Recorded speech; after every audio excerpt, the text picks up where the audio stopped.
Baruch, good morning.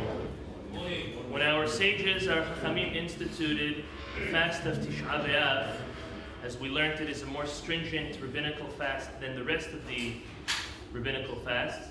What they did was they looked at Yom Kippur and they saw what is prohibited to be done on Yom Kippur, because it is a stringent fast, and let's apply it to Tisha B'Av itself. So we know that there are 5 different categories of prohibition that we fulfill on Yom Kippur.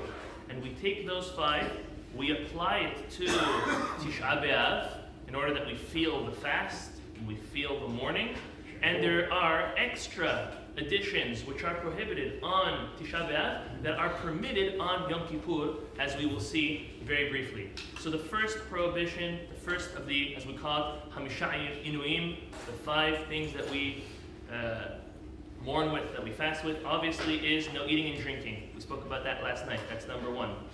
Number 2 is no rechitza, no bathing or cleaning. That means that we're not supposed to clean ourselves in any way. Unless a person gets dirty, they are not to clean their body. When we do Netilat Yadayim in the morning, we do it up to and including our knuckles, and that's it. The leftover water from that, we can take the crust out of our eyes. But besides for that, as we said, no washing in one's mouth, no washing any other part of one's body unless something gets dirty. That's when it comes to washing. The next is sicha, which means putting on ointment or any oil or perfume. So the law is putting on oil, perfume, any of that is not allowed. The only thing that is allowed is if chas v'shalom someone's sick and they need to put some type of cream or oil to aid to heal them, or deodorant is also permitted to be put on. Again, because it's overcoming the foul smell.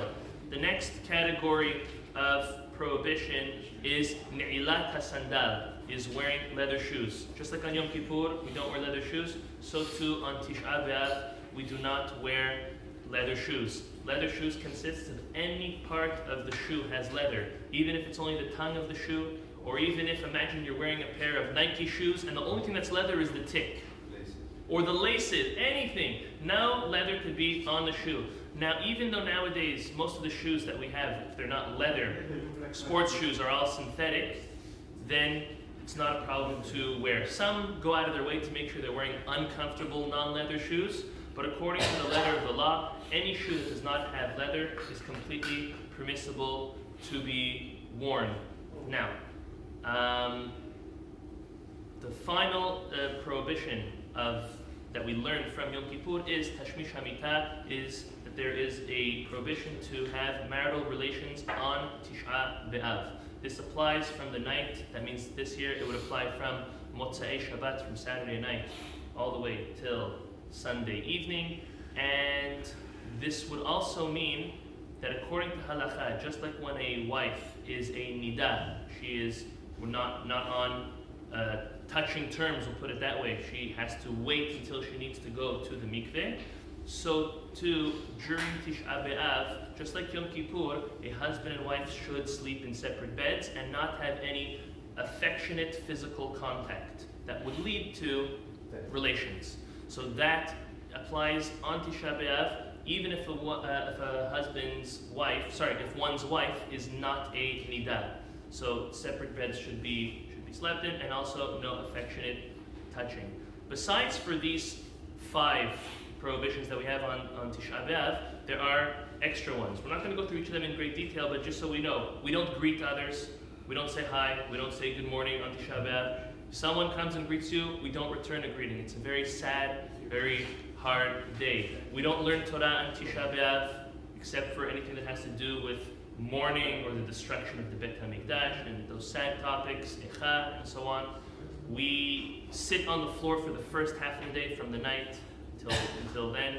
We change the way we sleep, meaning if a person only sleeps with 2 pillows, they should sleep with 1 pillow. Some people have a tradition to take a small rock and put it under their pillow. Others have a tradition to take their mattress and put the mattress on the floor and to sleep on the floor. Everyone has their own minhagim when it comes to that, but in general, the day is still very different than other days, and all of these prohibitions and all these extra traditions are all there just to promote our thinking, our yearning and longing of the Beit HaMikdash, which is destroyed, and hopefully being rebuilt, B'ezrat Hashem, very soon. Amen ve'amen.